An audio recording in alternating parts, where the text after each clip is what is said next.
Oh, hey K-pop stans, welcome to this video, and if you're new, welcome to my channel. I'm so happy and excited to annoy you with my rants, essays, and opinions. Follow my Instagram if you haven't. The link is on my description. Today we're going to address the part 2 of me dragging my faves. If you haven't seen the part 1, I will link it up there, and if you missed it, I will link it in the pinned comment or in the description. What I will do in this video, that is now a series, is that I will drag my faves, meaning that I will point out what bothers me about them. So without further ado, let us start with the part 2.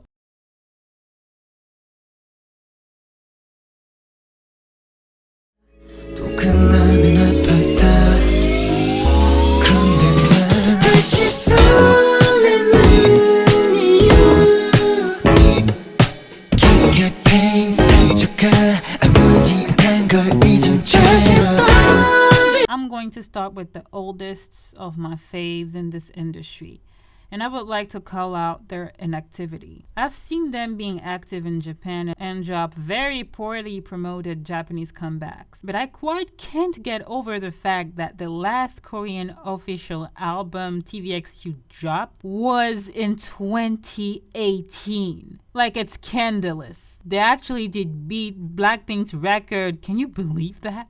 I got no time to lose. 내 길었던 하루 난 보고 싶어 라따따따 울린 심장. Then we have New Jeans that I would consider very young indeed. I know I look like a hypocrite since the beginning of the series because I'm literally dragging my faves, but I mean that's a flaw.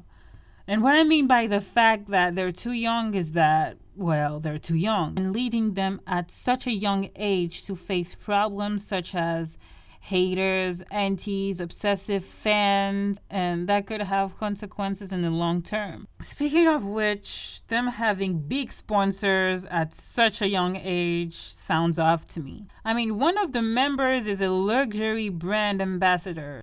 I mean, there's several members. I believe Hedin is a Dior ambassador, and there's even another member that is a Chanel ambassador.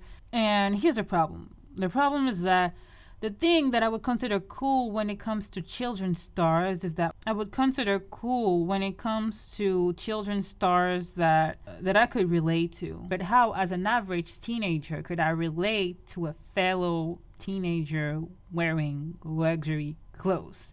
I mean, I believe that there's teenagers that are rich as fuck, but that's not the case to like most teenagers on this planet.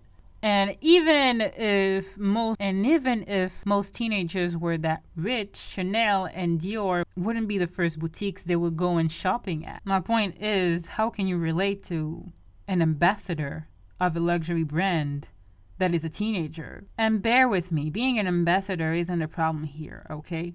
It's the choice of the brand that could sound a little off-putting.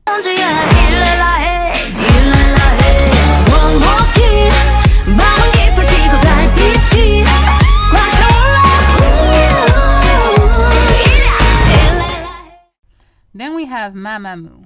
And I would first start to say that their songs are growing to be boring and unappealing. I don't know if I'm the only one feeling this way, but Mamamoo, musically wise, isn't what they used to be. Their last drops aren't really appealing, and I sadly feel like they're getting forgotten and not making that much noise. Which leads me to the second point, being that there's a recent feeling of them wanting to calling it quit. I was honestly surprised to see that 3 out of 4 members wanted to renew their contract as Mamamoo, because it seems like the girls want to more so focus on solo activities, if not subunits.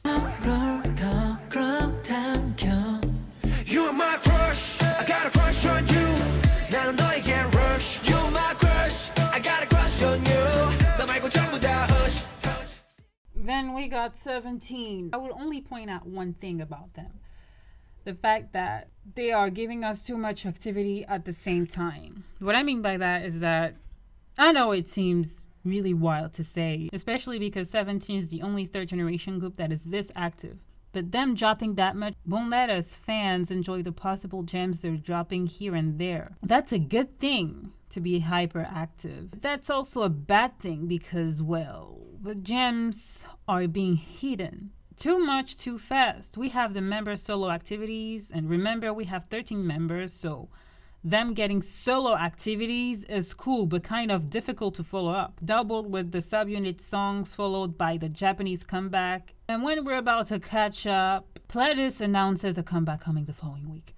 This is not me complaining, though it is, and I sound like an ungrateful fan, oh my god. Like I said, too much too fast lead to gems being forgotten due to not letting us time to enjoy what's being given to us.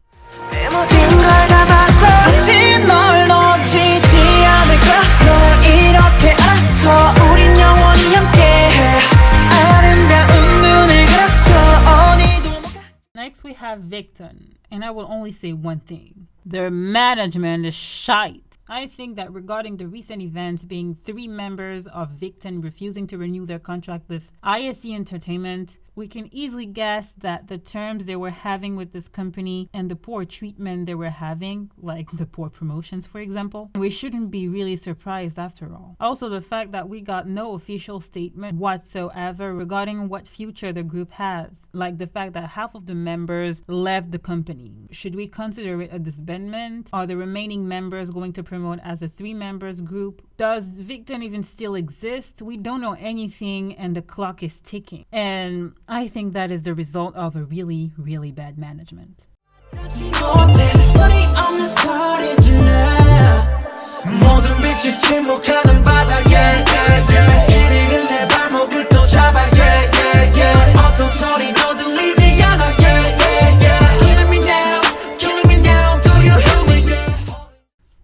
And then finally, you all have been waiting for it, BTS. Without any surprise, I would start with the elephant in the room and what practically most of the K-tubers have been saying. BTS have recently been called Western pleasers. That was something I noticed since BTS's renewal with Big Hit / Hype now. And since they were making English songs, you know, the ones they shaded people for implying that was never gonna happen. I mean, we all remember that one interview where RM was sarcastically implying that an English song was not a part of their agenda. Right. Will you guys produce a whole album in English? Will we produce the whole album in English? Yeah. That's the question? Oh, we all remember this. This was such a moment to remember. I mean, there's nothing wrong with them making English songs. I'm just saying that you can make English songs and still put your artistic print in it. Because though we got better, that is the only BTS English song I personally like, I can't possibly force myself to not suspect that they dropped these songs to please the West. And just the West. Then we have their contract renewal that felt kind of forced. I think that's a case that makes me think of Mamamoo a little bit. Like, it's after their renewal that the quality of their songs kind of went downhill. After their album 7, except for Butter and their solos, seems like they were kind of tired of being BTS, hence the hiatus they took, I believe. I think the conclusion I would make to finalize this video is that nothing good comes out of forced stuff. You know, if you force a fart coming, it's probably shit. Just saying. On this wise words, that wraps up that video series about me dragging my faves. You guys, that is it for today's video. I hope you liked it, and I hope you're not too mad at me for dragging my faves. I mean, I am reminding you that they are my faves, that I still love them, even though I've been like maybe dragging them too much, dragging them too hard. I hope you're not mad at me, and I hope you liked it. If you want to share your opinion or thoughts on anything related to this video, you can share it down below in the comment section. Don't forget, there's a part 1 of this video if you haven't seen it. I will be delighted to open a discussion or debate with you in the comment section, like I said before. Stay tuned for the next video. Bye.